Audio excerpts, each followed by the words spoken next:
화면은 아니면 옆에 사람을 쳐다보든가. 화면을 차고 옆에 사람? 아니. 네? 뭐라는 화면을 쳐다보면 망해. 네. 카메라 쳐다봐. 오프닝 영상 틀어주세요. 카메라 쳐다봐요.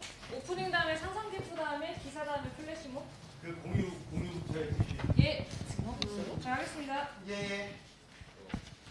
지금 방송 찍고 있어요? 많이 시작하고.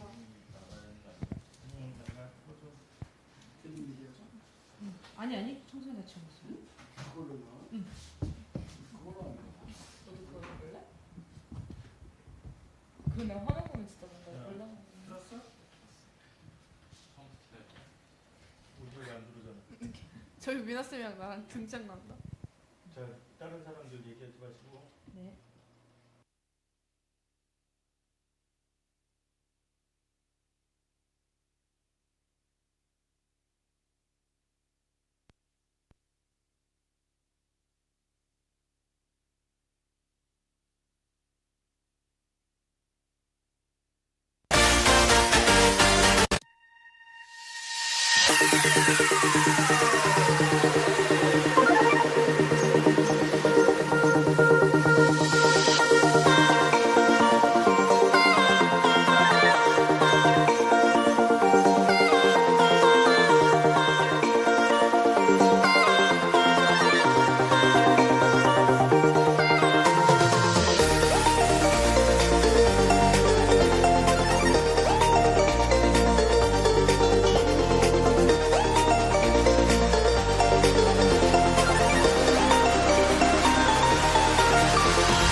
오늘은 아스펙트 청소년 기자단과 방송국이 취재한 청소년 활동 소식을 전해드리겠습니다.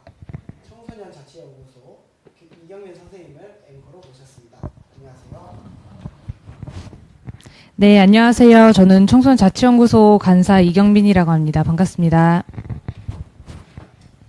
네, 오늘은 저희 방송국 PD인 조재식 PD님하고 같이 진행을 할 텐데요. 오늘 청소년 활동 소식과 청소년 활동 소식 중에 같이 주제 토론을 해볼 만한 내용으로 같이 인터뷰도 하고 토론을 하는 시간으로 가지도록 하겠습니다.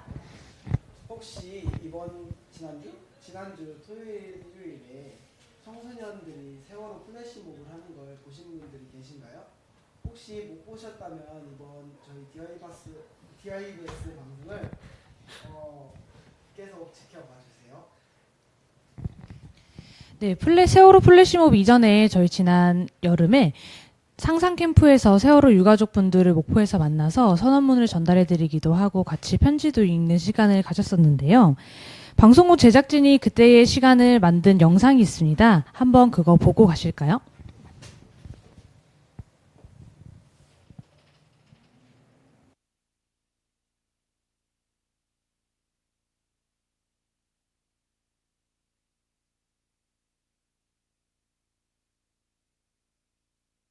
광란의 밤이 지나고 다음날 아침을 맞은 우리는 세월호 유가족들을 위해 편지를 쓰기 시작했다.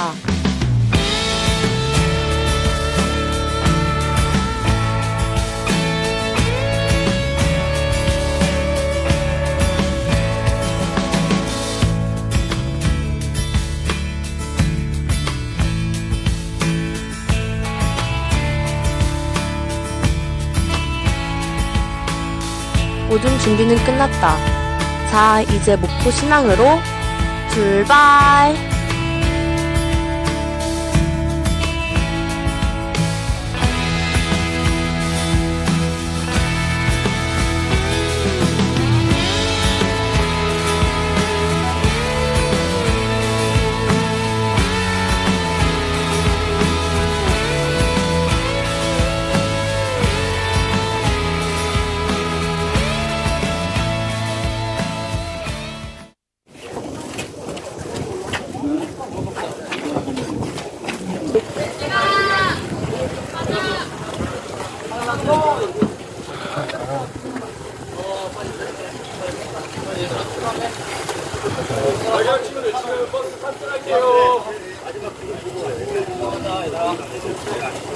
그리고 우리는 세월호 캠프에 유가족 분들을 만나보았다. 부모님하고 많은 대화를 해보세요. 저는 솔직히 아직까지도 그게 마음에 걸려요. 제가 아들하고 딸하고 과연 대화를 얼마나 했을까? 여러분도 한번 생각해보시면 아실 거예요. 내가 집에 가서 부모님하고 대화를 얼마나 했지? 근데 이게 여러분 잘못이 아니에요. 우리 기성세대들이 잘못하는 거죠. 너무 학생들을, 아이들을 공부만 하라고 강요했기 때문이거든요. 지금 여러분들 학교 갔다 오면은 도서관 가고, 도서관 갔다 오면 집에 또 공부하다가 자고, 그죠? 그런 것을 조금 떠나서 부모님들하고 많은 좀 대화를 가져보세요. 그리고 공부만 하는 게 아니라 좀 자기 꿈을 가지고 부모님들하고 얘기를 해보세요. 부모님과 자주 이야기합시다. 그죠? 이제 달그락 청소년들이 소중히 적은 편지를 들어볼까요? 왜 살릴 수 있는 학생들을 살리지 못하였을까? 왜 꿈이 있는, 아직 하고 싶은 일이 많은 학생들이 죽어야 하는가? 왜 국가는 무책임한가? 이런 생각들이 계속 머릿속에 맴돌고 가슴에 뭔가 답답한 응어리가 붙어서 떨어지지 않는 것 같았습니다. 그래서 더 안타깝고 죄송한 마음이 듭니다. 그래서 저는 세월호 사건을 기억하며 앞에서 하는 4.16 기억 선언문을 지키며 살아가겠습니다. 2014년 4월 16일에 있어서는 안 되는 일을 잊지 않고 기억하며 마음에 품으며 살아가겠습니다. 괜찮겠지, 무사하겠지라고 넘어갔는데 나중에 와서 그렇게 큰일이 날 줄 몰랐던 일이었기에 그 시절 뉴스를 보면서 너무 대처도 답답하고 대국민이 정말 참담하고 정말 슬픈 일이었습니다. 그리고 2017년 4월 17일 저는 가방에 노란 리본을 만들어서 달고 다녔는데요. 아쉽게도 새싹이 피지 못하고 저버린 형 누나들, 이제 저와 나이가 똑같이 된 대로 시간이 흘렀는데 아직도 세월호의 진상규명은 밝혀지지 않고 있습니다. 네, 진짜 세월호의 사건은 국민들에게 처음으로 분노하게 만든 사건이면서 이어서 촛불혁명이 이어져서 지금 정권이 바뀌어서 나라다운 나라가 되고 있습니다. 유가족분들 제가 기억하겠습니다.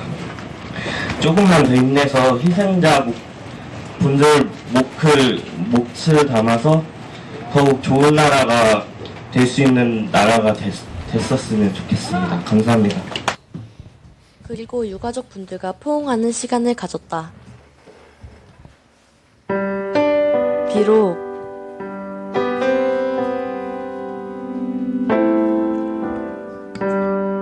우리가 그 아픔을 전부 헤아릴 수는 없겠지만 우리도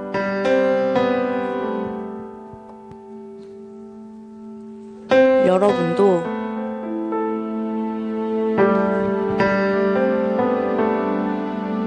이 영상을 보고 계신 시청자분들도 잊지 않겠습니다.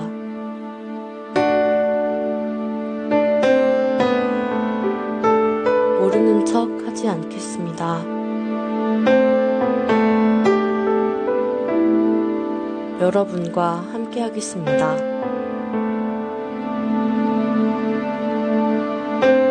죄송합니다. 그리고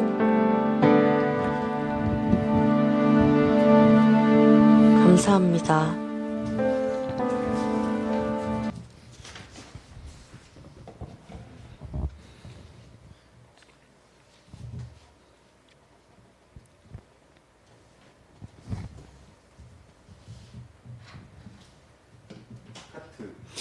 네, 지난 여름의 추억이 새록새록 기억나는 것 같아요. 저는 아직도 그때만 생각하면 가슴이 먹먹하고, 유가족분들이 계속 생각이 나요. 그때 유가족분들이 선물로 인형을 주셨거든요. 저는 아직도 여기 가방에 이거, 인형을 달고 다닌답니다. 잊지 않으려고요. 네, 저도 이렇게 핸드폰에 그분들이 주신 인형을 달고 다니는데 저희를 한 명씩 안아주면서 굉장히 많이 우셨거든요. 그래서 저희가 청소년 활동을 더 열심히 하고 안전한 대한민국을 만들어가겠다 그렇게 다짐을 하곤 합니다. 이 인형을 보면서 사람들이 물어볼 때마다도 항상 그분들이 만들어주신 거라고 얘기를 하기도 하고요. 이번 주 청소년 활동 소식도 이와 관련된 이야기라고 하는데 한번 들어볼까요?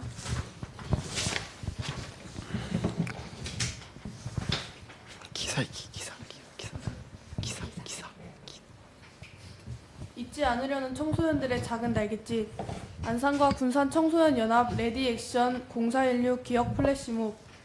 지난 11월 4일 전라북도 군산시 일대에서는 세월호 참사에 대한 추모와 기억을 위한 연합행동을 목표로 레디액션 0416 기억 플래시몹이 근대역사박물관, 음파유원지 등에서 진행됐다. 이 행사는 청소년자치연구소, 달그락 청소년자치기구 연합회, 안산 온마음센터가 주관했으며 일상예술띄움과 근대역사박물관이 협력하여 진행되었다. 활동으로는 청소년 상호 교류의 시간을 시작으로 세월호 이후 청소년 활동의 중요성에 대한 강의, 플래시몹 순으로 이어졌다. 플래시몹이 끝나고 군산 시민들에게 배지를 나누어주며 세월호 참사에 대해 기억해줄 것을 강조했다. 2015년부터 캠페인을 지속해오던 안산 온마음센터 소속 청소년들뿐만 아니라 군산의 달그락 청소년자치기구 연합회 청소년들, 군산여자고등학교 1학년 4반이 플래시몹에 함께했다. 또한 플래시몹에 들어가기에 앞서 사전 공연을 통해 사람들의 시선을 사로잡아 시민들의 관심 속에 진행되었다.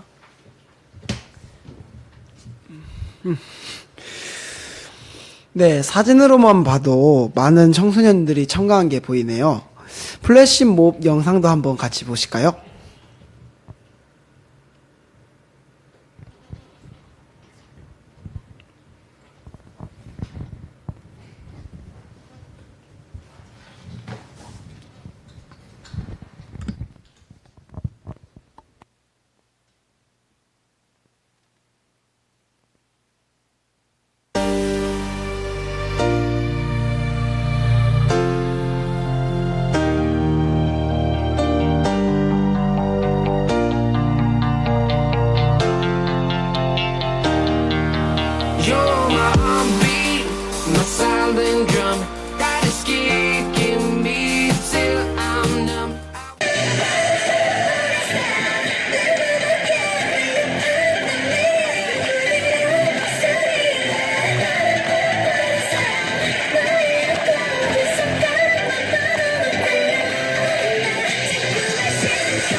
4.16 세월호 참사가 일어난 지 3년 반이 넘는 시간이 흘렀습니다.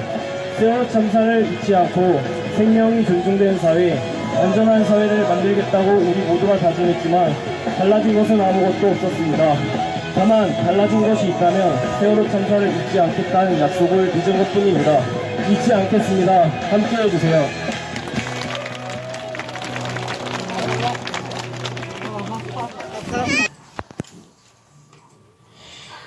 이 플래시몹을 시작하게 된 계기가 무엇인가요? 네, 저는 안산에서 살고 있는데요. 안산에 있는 단원고등학교 학생분들이 제주도로 향하던 배가 그렇게 사고가 났잖아요.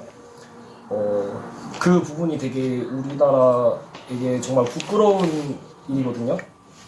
부끄러운 일인데 되게 아픈 역사를 갖고 있잖아요, 지금. 근데 거기에 또 아픈 역사를 또 갖고 있자니 그걸 계속 더 기억해야지 그 아픈 일들이 다시는 안 일어날 것 같아서 저는 계속 하고 있습니다. 그렇다면 세월호 사건에 대해 우리가 가져야 할 마음가짐이 무엇이라고 생각하나요? 네, 앞으로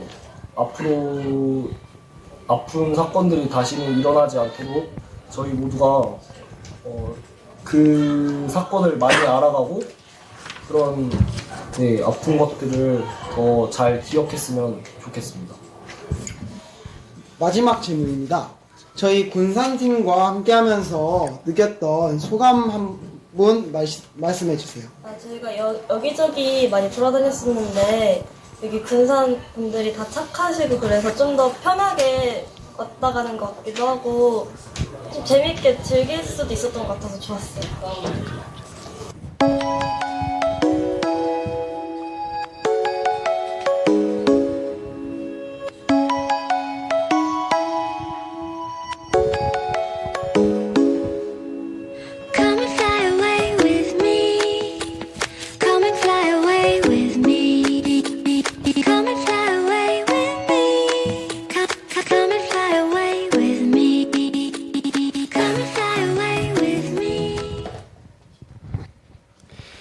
사전 공연과 플래시몹의 풀 버전은 이 방송이 끝난 후에 저희 페이스북 페이지 DYBS에서 확인하실 수 있습니다.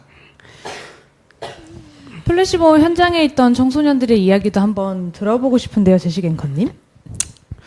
네, 맞습니다. 제가 오늘도 특별히 어렵게 섭외에 성공을 했습니다. 오늘 달그락 청소년 자치연합회 대표 김기쁨님과 청소년 기자단 대표 김소연님을 모셨습니다. 와주신 분들께 인사 한번 해볼까요? 안녕하세요. 안녕하세요. 네, 안녕하세요. 저는 청소년 달그락 청소년 자치기구 연합회 대표 김기쁨입니다. 안녕하세요. 저는 아스펙트 청소년 기자단의 대표 김소연입니다.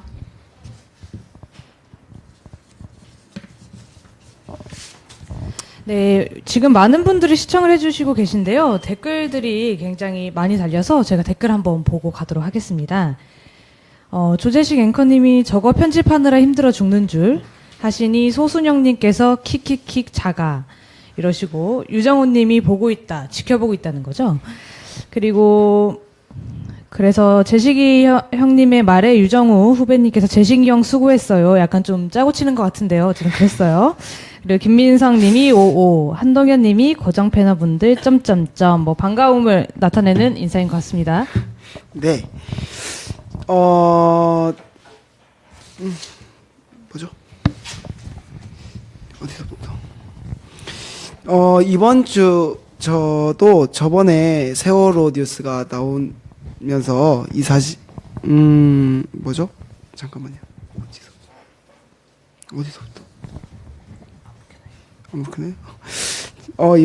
저번 주 뉴스를 보면서 세월호에 남은 아직 못 찾은 학생분들이 5분이 있다고 이거를 들었어요. 저 그 뉴스를 보면서 안타까울 따름이었고, 수색 기간이 그때는 끝났다고 했는데 지금 보니까 늘었다고 하더라고요. 그때는 끝났다고 해서 질문을 만드는데 못 쓰게 됐고, 기자들도 방송에서 뉴스에서 기자들도 하나둘씩 떠날 때 마지막 남은 기자에게 그 지역 주민들이 물어봤대요. 그 세월호 뉴스가 아직도 하느냐고. 그러니까 기자가 그것이 내가 여기에 남아있는 이유라고 말해서 감명 깊게 들었어요. 이 말처럼 수색도 끝났었고 뉴스도 거의 안 나오지만 절대 잊지 말자는 마음과 자신이 할 수 있는 일이 있다면 그것에 대해 고민하지 말고 누구보다 먼저 실행에 옮겨야 한다고 생각을 합니다. 안산에서뿐만 아니라 달그락 청소년 자치기구 연합회 군여고 학생들도 와가지고 플래시몹을 해주었고요. 청소년 이야기를 한번 들어보도록 할까요? 네, 이 플래시몹에 대해 어떻게 알게 되었나요? 네. 군산에서 청소년 활동이 활발하게 이루어지고 있다는 소식을 접한 안산 온마음 센터에서 연락이 먼저 와서 네, 플래시몹을 하게 되었습니다. 이 플래시몹에 대해 알게 되는 건 쉬웠을 것 같은데 이 플래시몹을 참여해야겠다라는 생각은 하기 힘들었을 것 같아요. 이 참여해야겠다, 꼭 참여하고 싶다라는 생각을 하게 된 계기가 있나요? 네, 지난 8월 4일과 5일에 진행되었던 상상 캠프 때 저희가 목포 신항에 가서 유가족분들을 배웠었는데요. 그때가 아직도 기억에 생생하게 남아 있습니다. 아직도 제 손에는 네, 세월호 기억 팔찌가 자리를 잡고 있습니다. 세월호에 대한 기억을 잊지 않고 함께 하기 위해서 플래시몹에 발벗고 나서게 되었습니다. 세월호 사건에 대한 기억을 잊지 않기 위해서 더 많이 알려야 한다고 그렇게 말씀을 해주셨는데요. 혹시 다른 방법은 또 어떤 게 있었을까요? 그 작은 리본이나 작은 노란 리본이나 팔찌 같은 거는 주변에서 쉽게 구할 수 있잖아요. 그런 거를 지니고 다니면서 사람들에게 알리면 참 좋을 것 같아요. 직접적으로 알리는 건 아니더라도 사람들이 은근하게 옆으로 주변 시선으로 그거를 볼 수가 있기 때문에 나중에 그 사람을 생각했을 때 노란 리본이 같이 떠오를 수 있게 하는 것만으로도 좋은 것 같다고 생각을 해요. 네. 저희가 지난 4일에 했던 플래시몹과 같은 것들을 꾸준히 해야 한다고 생각을 했습니다. 또한 관련 캠페인 등을 알아보고 좀 더 많은 청소년들이 참여를 하게 된다면 세월호에 대한 기억이 안 잊혀지지 않을까요? 네, 맞습니다. 세월호 사건은 모든 국민들이 기억을 해야 하는 그런 사건임에도 불구하고 점점 많은 뉴스들에 좀 묻히고 있기도 해서 안타까운 실정입니다. 청소년들 시기에 난 사고로 많은 피해가 있었는데 그 청소년들이 기억을 해주는 것만으로 또 큰 의미가 있지 않을까 그런 생각이 들었어요. 저희가 플래시몹을 할 때 이상당 앞이나 근대역사박물관 앞에 관광객분들, 군산시민분들이 많았는데 배지를 나눠드리고 인사를 하고 했었거든요. 혹시 그 배지를 나눠주고 인사를 하면서 어떤 생각이나 그런 느낌이 들었었나요, 김소연 대표님? 처음에는 플래시몹이 하루만 하는 줄 알고 되게 아쉽다는 생각을 많이 했었어요. 근데 이런 일에 동참할 수 있어서 너무 뿌듯하기도 했고 그 활동이 끝날 때쯤에서 다음 날에도 이 활동이 계속된다고 들었기 때문에 내일도 함께하면 좋을 것 같겠다라는 생각을 했었어요. 근데 그 플래시몹 외에도 제 일상생활이라는 게 있기 때문에 쉽게 하겠다고 말은 못했지만 굉장히 하고 싶었거든요. 근데 어떤 청소년이 다음 날에도 같이 함께 하면 좋겠다고 이렇게 용기 있게 말을 해줘서 저도 그 청소년의 용기를 보고 같이 함께 하면 좋겠다라는 확신이 들어서 같이 하게 되었는데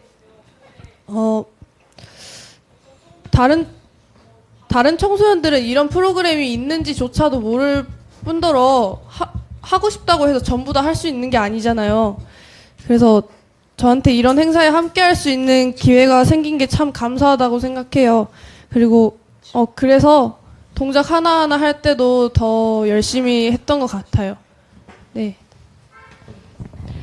저도 그 같이 하자는 친구의 연락을 받았었는데 아까 그 이야기가 뭐냐면 원래는 토요일에 안산하고 군여고 학생들, 자치기구 연합회 학생들 이렇게 세 팀이 모여서 한 80명, 90명 청소년들이 플래시몹을 근대역사박물관이랑 은팔에서 하기로 되어 있었는데 안산팀은 1박 2일로 군산에 내려온 거여서 일요일에도 근대역사박물관이나 이 성당 앞에서 플래시몹을 진행을 하기로 했었어요.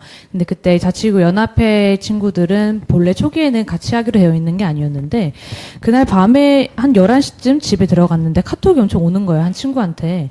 선생님, 그 친구들이 안산에서 온 친구들이 내일도 플래시몹을 한다고 하는데 저도 꼭 같이 하고 싶다고, 애들한테 이야기하고 싶은데 좀 부끄럽다고, 안 치면 좀 부끄럽다고 그러는 거예요. 그래서 그러면 너 생각을 단체 카톡에 이야기를 해보면 어떨까 하니까 11시쯤에 카톡을 막 보내더니 한 7, 8명의 청소년들이 그럼 저도 아침에 일어날 수 있다고 그렇게 얘기를 하면서 모이게 되고 소연이도 일찍 나와서 하게 됐어요. 그래서 아침에 한 8시부터 전화를 받아서 달그락 문을 빨리 열어달라고 제가 일요일 아침 8시에 깜짝 놀란 모닝콜을 받았던 그런 해프닝도 있었습니다. 네, 감사합니다. 저도 촬영을 함께 하면서 느낀 점이 참 많았습니다. 청소년들이 이렇게 모이고 교류하는 것도 즐겁고 세월호 참사에 대해 다시 한번 기억해야겠다고 다짐을 하게 되었던 것 같아요. 이경민 쌤이 댓글을 한번 읽어주시겠습니다. 네, 제가 지금 댓글을 읽으려고 잠깐 봤는데 우리 동엽이 댓글이 너무 시선 강탈이어서 먼저 읽어볼까요? 한동엽 PD님께서 경민쌤 하얗게 나오네요. 뭐 이렇게 이게 좀 언짢은가 경민쌤 하얗게 나오네요. 이러고요. 한덕엽 PD님께서 마이크가 나간 사실도 알려주고요. 정말 감동스럽네요. 뭐 이렇게 많이 이야기를 해주시고 좀 미리 사전 작업이 있는 것 같은데 소순영님께서 제식이 잘생겼다 이렇게 하시는데 어떻게 생각하시나요? 사전 작업은 전혀 없고요. 네. 사실도 아닙니다. 친구인가요? 네, 친구입니다. 네네. 지금 한 7분 정도가 봐주시고 계신데 저희가 방송이 끝날 때쯤에는 20명을 목표로 많이 공유도 해주시고 눈팅만 하면 안 돼요. 공유도 같이 해야 돼요. 공유도 하고 20명을 목표로 우리가 달려가 보도록 하겠습니다. 네, 이제 두 번째 순서가 되었습니다. 전우영 청소년 기자가 작성한 청소년 칼럼 학교 폭력에 방관하는 학교라는 주제를 가지고 토론을 해보도록 하겠습니다. 기사 한번 보실까요? 학교 폭력 방관하는 학교. 최근 학교 폭력은 점점 늘어나는 추세이다. 정부는 학교 폭력 실태 조사를 통해 대대적인 사건 파악에 나서고 있지만 사례는 숨겨져 있으며 학교와 소통을 통한 후속 조치는 이루어지지 않는다. 학교 폭력 문제는 피해자와 가해자의 문제뿐만 아니라 방관자의 문제도 포함되어 있다. 현재 학교는 학교 폭력을 목격할 시 신고를 하는 것이 의무화되어 있다. 그리고 어느 곳에서 신고를 하든지 익명성이 보장되어 있다. 하지만 방관자들은 그 상황을 목격하면 신고를 하지 않고 그냥 말 그대로 방관만 한다. 그 이유는 익명성이 아무리 보장되어도 혹시 모를 보복을 두려워하기도 하고 학교 측에서는 학교 이미지의 실추를 먼저 걱정하기 때문이다. 학교 전체가 방관자가 된다. 따라서 우리는 학교 폭력을 목격하는 방관자가 되지 말고 적극적으로 신고하는 신고자가 되도록 해야 한다. 신고자가 되려면 학교 폭력의 심각성과 해결 과정을 인지하는 것이 먼저이다. 일부 사립학교에서는 학교 내부자와 관련된 사항은 넘어가기도 한다는 사례가 있었다. 뭐 알아서 하겠지가 아닌 이렇게 처리되는구나 라고 아는 것이 방관자를 넘어서 신고자가 되어 문제를 해결해 나갈 수 있는 방법일 것이다.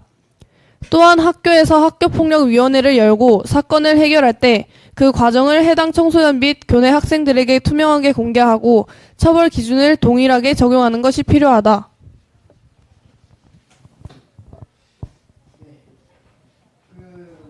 특별히 청소년 실천 연구에 대해서 이충민 위원님을 모셨습니다. 자기소개 부탁드리겠습니다. 네, 청소년 학생 여러분 안녕하십니까? 저는 이충민이라고 합니다. 반갑습니다. 오늘 이 자리에 나오면서 많은 준비를 해왔는데요. 전라북도 내에서도 이 학교 폭력을 당한 학생이 이 자살을 하는 그런 안타깝고 슬픈 일이 있었습니다. 부산에서도 이제 여러 명의 학생들이 아주 그 잔인한 방법으로 다른 학생을 때리고 괴롭히는 이런 일이 있었지요. 그러니까 이 학교 폭력의 유형이 이 시간이 지날수록 대단히 지능적이고 이렇게 잔인하게 변화하고 있다는 진단입니다.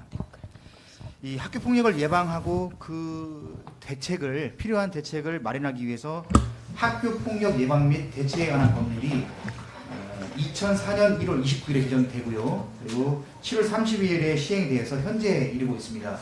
이 법을 야칭 이제 학교폭력 예방법 혹은 학폭법이라고 이야기를 하고 있습니다. 그래서 현재까지 약 13년여 시간 동안 이 법이 시행되어 왔는데 과연 이 학교폭력의 상황이 나아졌다고 우리가 말할 수 있을지 그래서는 믿을 수 있는 것 같습니다. 그러니까 이런 학교폭력 예방법이 한 13년이 넘도록 시행되어 오고 있지만 이 학교폭력 상황이 나아지고 있지 않는 것은 비단 신고자가 없어서 신고를 하지 않기 때문이라기보다는 이 학교폭력에 대처하는 학교폭력 예방 또 대책 시스템의 문제 그리고 실제 운영의 문제 그리고 가정 기타 사회적 요인이 많이 작용하고 있다고 저는 생각하고 있습니다. 네. 많은 학교들에 들러가면서 사례도 그만큼 많이 보셨을 것 같아서 좀 오늘 해주실 이야기가 기대가 됩니다. 혹시 청소년 패널 분들은 그러니까 학교 폭력에 대한 설문조사나 학교 폭력 사건을 직접 보신 적이 계신가요? 어땠나요? 혹시 있다면? 네, 설문지를 작성은 매번 한 학기에 한 번씩 작성을 하고는 있습니다. 하지만 직접 사건을 목격한 적은 없는데요.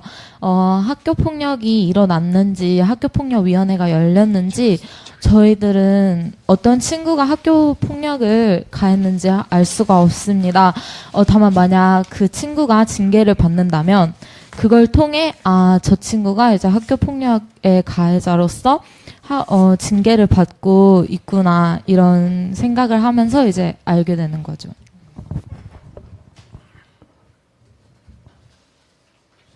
네.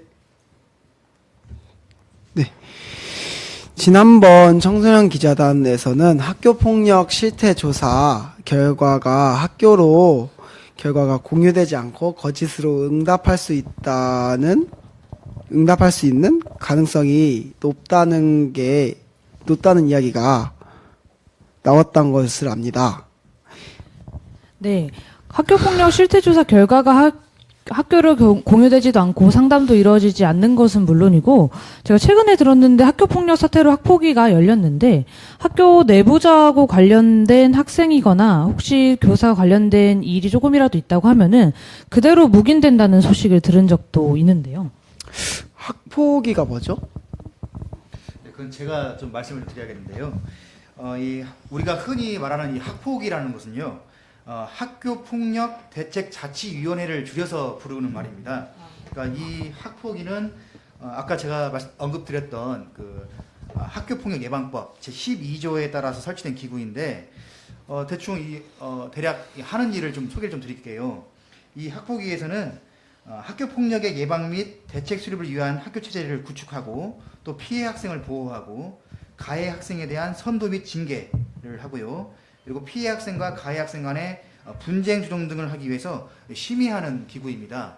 그래서 이 학폭위는 회의를 개최하게 되는데요. 그 회의를 개최하는 요건은 이 학폭위원 4분의 1이 요청하는 경우이거나 학교장이 요청하는 경우 또 피해 학생 또는 그 보호자가 요청하는 경우 그런데 학교폭력이 발생한 사실을 신고받거나 보고받은 경우에는 반드시 이 위원을 소집을 해서 회의를 개최하도록 의무하고 있습니다. 이게 강제 조항이거든요.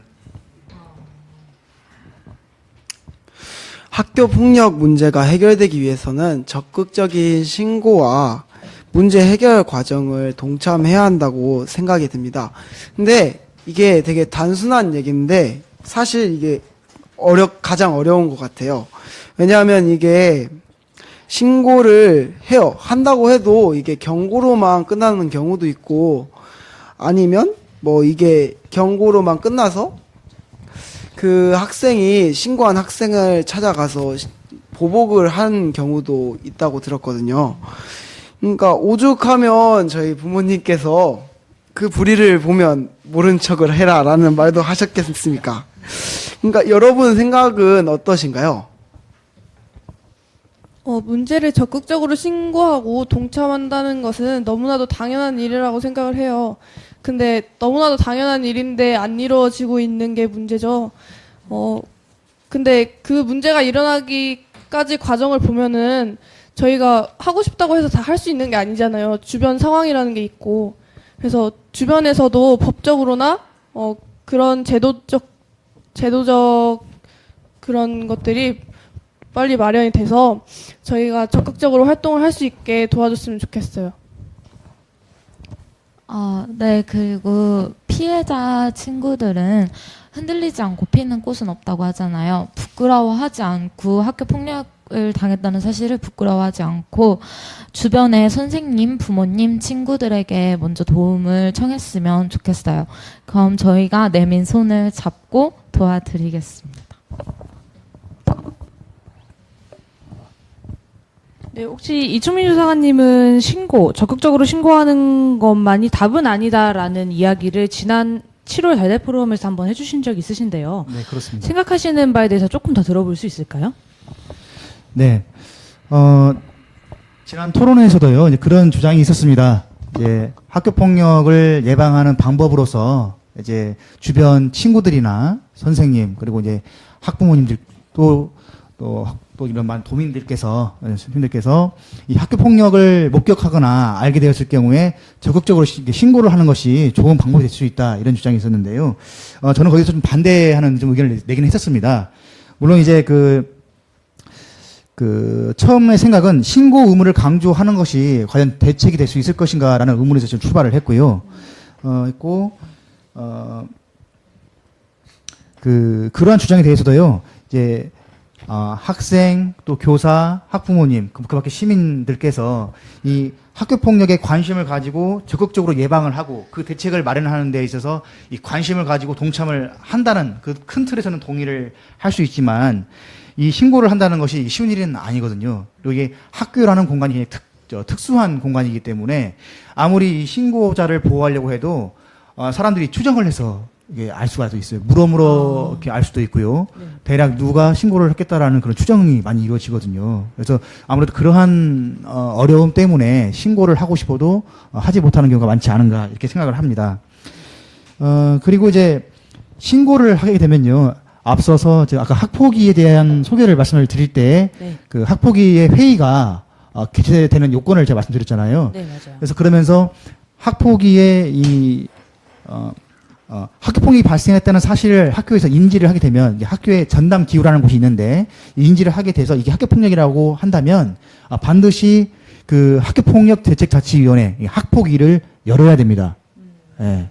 그렇기 때문에 그런데 이 학폭위가 이 학교폭력 사건을 처리하는 데 있어서 굉장히 문제점이 많이 지적이 되고 있어요. 일단 뭐가 있냐면 이 학교폭력자치위원회 위원들의 전문성에 대해서 문제가 제기되고 있습니다. 보통 이제 학교폭력자치위원회 구성은 이제 학부모 대표자가 포함이 되고 또 뭐 지역 경찰서의 경찰관님도 계시고 또 뭐 변호사라든지 의사 이런 분들이 좀 들어가게 돼 있고요. 그 대개의 경우 이제 교감 선생님께서 학폭자의 위원장을 맡고 계십니다. 그래서 그런 인적 구성을 가지고 있는데 이 조사라는 어떻게 보면은 이 학교폭력이라는 것은 폭력 사건이잖아요. 어떻게 보면 이 형사 사건과 같은 것인데 이 사건을 조사하고 처분하는 그 전문성을 갖추고 있느냐에 대해서 의문점이 많이 제기되고 있습니다. 좀 더 설명을 드려도 될까 보는데요. 네, 그럼요.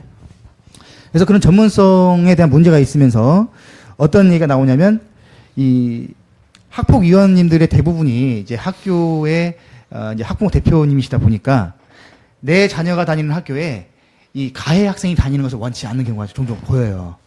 그러다 보니까 이 가해 학생에 대한 처분을 내릴 때 좀 강하게 내리는 경우가 있습니다. 이런 것들은 좀 확인이 되고 있는 것인데요. 간혹 이제 그래서 뭐 전학 처분이 많이 나오고 있는 경우가 있거든요. 그래서 이 가해 학생을 다른 학교로 보내는 처분을 많이 내리고 있어요. 그러니까 그런 처분이 내리니까 이제 가해 학생이나 가해 학생 보호자 입장에서는 그 결정을 쉽게 수긍할 수가 없는 것이지요. 그래서 재심이 많이 이루어지고 있습니다. 예.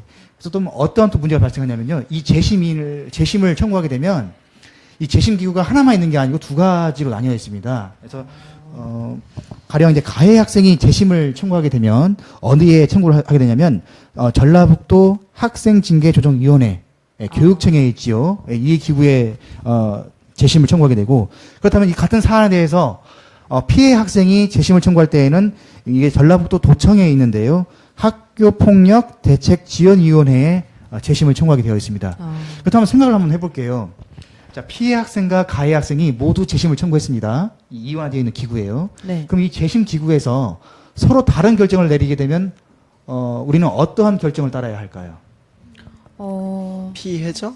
피해자? 아니면 처음 선고? 예, 그래서 지금 대답이 좀 분분한데요. 예, 그렇습니다. 좀 대답하기 어렵습니다. 저도 거기에 대해서 이렇게 확정을 못 지어요. 왜냐하면 여기도 재심 기구이고 여기도 재심 기구이기 때문에 둘 다 똑같은 재심 기구인데 어느 기구의 말을 들어줄 것인가 이것은 법적으로도 없거든요. 그렇기 때문에 그러한 문제점이 있습니다. 그래서 이러한 재심 청구 기구도 이렇게 이원화하지 않고 하나의 기구로 통합해야 한다는 그런 주장도 제기되고 있습니다. 계속해서 좀 더 문제점을 좀 소개해드리고 싶은데요. 네. 두 번째로 말씀드릴 건 뭐냐면 학폭 담당 교사의 업무가 너무 과중하다는 것입니다. 그러니까 학교폭력자치위원회가 있다면 학교 내에는 또 그 학교폭력 전담 기구가 있는데요. 이 전담 기구는 보통 이제 우리 학교에서 인성인권 부장 선생님께서 거기에 간사로 많이 계셔요. 그러면 이분께서 학생들의 교육도 하셔야 되고요. 학교에 수반되는 행정 업무도 하셔야 되고 또 학교폭력 사안에 대해 조사도 하셔야 돼요. 근데 이분은 교육에 관한 전문가이시지 이런 학교폭력 사건에 대해서 조사하는 것의 전문가가 아니시거든요. 그러니까 그러다 보니까 이 조사 과정에서의 어떤 그런 절차상의 문제가 종종 발생합니다. 그래서 이런 절차상의 문제로 인해서 다시 또 민원이 제기되는 이렇게 문제가 해결되지 않고 문제가 계속 커져가는 이런 문제가 발생하고 있어요. 그래서 그런 것도 있고요. 또 세 번째로 말씀드릴 것은 뭐냐면 학교폭력 처리 체계의 문제입니다. 그러니까 앞서서 이원화 문제를 말씀드린 그 문제와 동일한데요. 네. 이 문제도 보면은 앞서 말씀드린 거네요. 예, 재심 기구의 결정이 상이할 경우에 그것을 어떻게 처리할 것인가 이제 그 문제를 말씀드린 것이고요. 그다음에 이 학교폭력 사건이 합법자에 오게 되면 이런 재심이라든지 또 재심이 안 될 경우에도 소송까지 하게 되기 때문에 처리되는데 시간이 굉장히 오래 걸립니다. 그러니까 만약에 뭐 3학년 학생, 뭐 고등학교 3학년이거나 중학교 3학년 학생이 이런 학교폭력 사건에 발생했다고 한다면 졸업이 될 때까지도 해결이 안 되는 경우도 발생할 수가 있어요. 예. 근데 학생은 학교에서 이 학습을 하는 그 지위에 있기 때문에 이러한 좀 이렇게 다른 사람 간의 다툼이나 이런 갈등 관계는 최대한 신속하게 처리해 주는 것이 맞거든요. 그래서 이런 문제가 제기되고 있습니다. 그리고 또 한 가지 뭐냐면 앞서 제가 소개해드린 그 학교폭력 예방법이 만들어진 그 취지와 목적이 있습니다. 좀 소개를 해드려 볼게요. 어떻게 되어 있냐면, 제가 지금 학교폭력 예방 및 대책에 관한 법률을 보고 있습니다. 이 법의 목적을 보면요.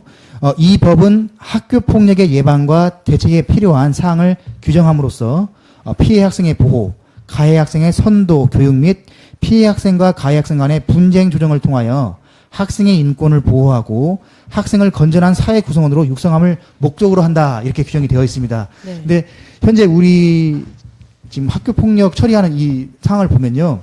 이 법의 처음 취지와는 다르게 앞서도 말씀드린 것처럼 가해 학생에 대한 처벌을 중심으로 하는 것처럼 운영되고 있다는 것이 문제라고 저는 생각하고 있습니다. 항상 학생인권조례도 그렇고 목적은 적혀 있는데 그 목적이 예방이라기보다는 사후 처리에 가까운 형태의 좀 안타까운 점이 많습니다.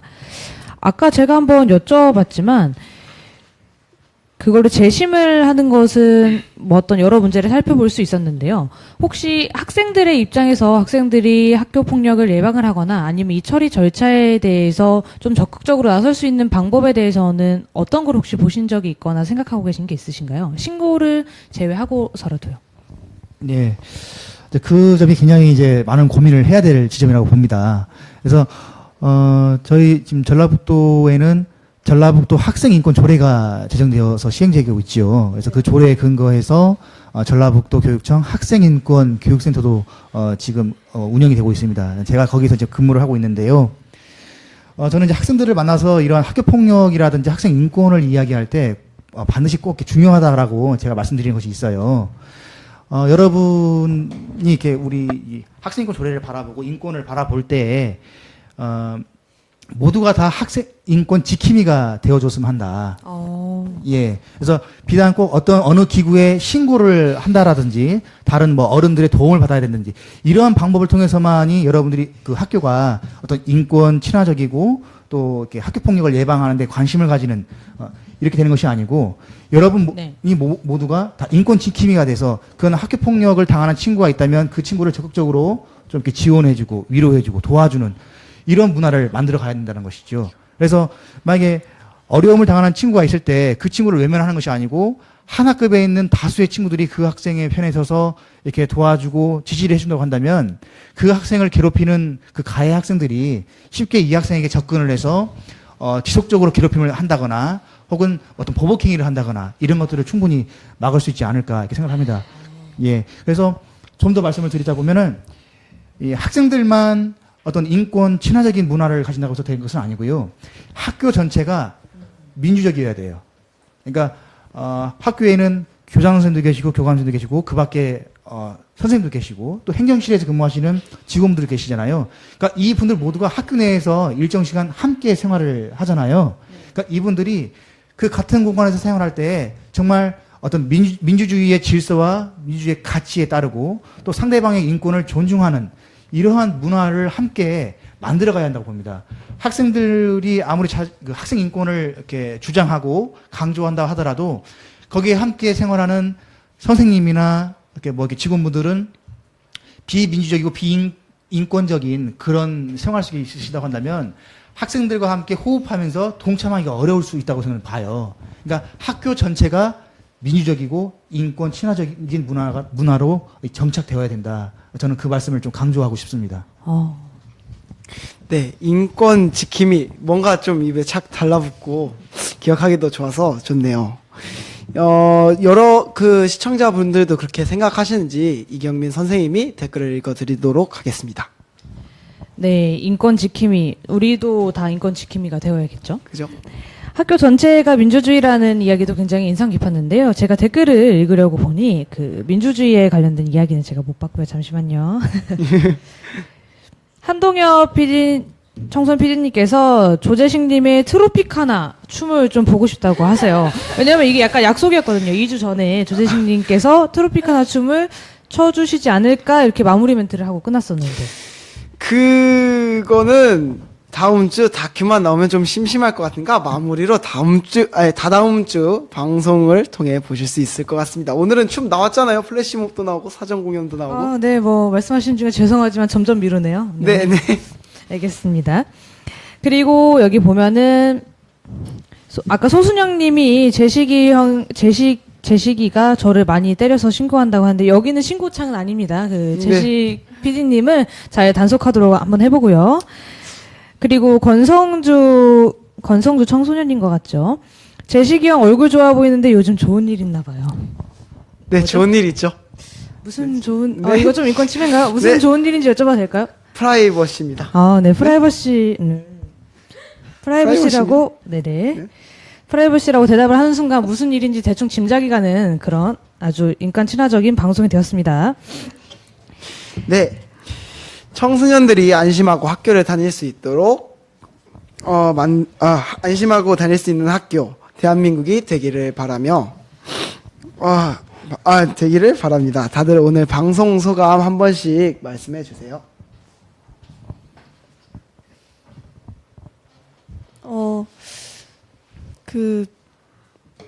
아까 이충민 조사관님께서 말씀하신 대로 재심 과정이 이원화돼 있다는 거에 대해서 문제점이 있는 거를 오늘 이 자리를 통해서 알게 되었고 그 외에도 새로운 거를 많이 알아갈 수 있는 좋은 자리였던 것 같아요. 되게 감사합니다. 또한 플래시몹과 세월호를 절대 제 기억 속에서 잊지 않을 것 같고요. 이렇게 벌써 방송 2번째인데 너무 좋은 경험인 것 같아서 네, 감사드립니다. 네, 저는 오늘 이 방송이 처음인데요. 긴장을 많이 했었습니다. 그래서 원고도 많이 준비하고 했었는데요. 아까 좀 그 말씀드린 것 중에 조금만 더 좀 추가를 좀 해보고 싶어요. 아까 학교 전체를 좋습니다. 어떤 민주적이고 인권 친화적인 이런 문화로 정착시켜 나가야 할 필요가 있다라고 제가 말씀을 드렸는데요. 그 구체적인 사항으로 한 몇 가지 좀 생각을 해봤어요. 그래서 보니까 먼저 학생들과 뿐만 아니라 교직원, 그러니까 학교 교육 공동체 모두가 인권 교육을 1년에 정기적으로 몇 번씩 이렇게 받도록 하는 것을 이렇게 실천하면 좋겠고요. 그리고 그 학교에는 학생들이 가지는 권리가 많이 있는데 그 중에 학생들의 자치 활동의 권리가 있습니다. 예. 그러니까 우리 청소년 자치연구소도 학생들의 그 자치에 대해서 연구를 하는 기관이잖아요. 이 학생들의 자치가 단순히 뭐 이렇게 학급 대표를 선출하고 또 학교의 대표를 선출하고 이걸로 끝나는 것이 아니고 굉장히 할 수 있는 일이 다양하거든요. 학생들이 가지고 있는 어떤 학교 운영이라든지 학생들의 학교 생활 전반에 대해서 건의도 할 수 있고 또 민원도 제기할 수 있고 또 관련 정책을 함께 나눌 수도 있고요. 또 학교의 교육 정책에 대해서도 의견을 또 얘기할 수도 있고 예산에 대해서도 의견을 제시할 수가 있거든요. 그러니까 이런 자치 활동의 권리 같은 것도 잘 활용을 하면 좋을 거라는 생각이 듭니다. 그래서 하여튼 좀 이렇게 발언할 수 있는 기회를 주셔서 참 감사드리고요. 어떤 짧은 시간이지만 이렇게 학교 폭력에 대해서 또 이렇게 학교 문화에 대해서 진지하게 이야기할 수 있는 기회를 가졌다는 것에 대해서 대단히 크게 보람을 느끼고 기쁨도 느낍니다. 앞으로 이렇게 청소년과 학생 여러분 앞에서 이렇게 의견을 나눌 수 있는 기회가 좀 더 많아졌으면 좋겠습니다. 예, 감사합니다. 네, 감사합니다. 아마 저희 방송이 좀 더 번창해지면은 이충민 위원님이 말씀하신 것도 이루어지지 않을까 싶은데 들어오신 시청자 분들 공유는 다들 하셨죠? 당연하지 않을까요? 안 하셨으면 하고 나가세요. 네. 나가셔도 돼요. 공유만 하고 나가세요. 자, 이것으로 이번 주 방송이 끝나는데요. 플래시몹과 특집 보도 등 이렇게 계속해서 활동을 한다는 것 자체가 청소년들에게 의미 있는 것이 아닐까 싶습니다. 잊지 않고 꾸준히 말이죠. 다다음 주 25일에는 청소년 24시 다큐 방송이 할 예정이오니 기대하시고 여러분들도 즐거운 토요일 보내세요. 안녕. 안녕. 감사합니다. 감사합니다.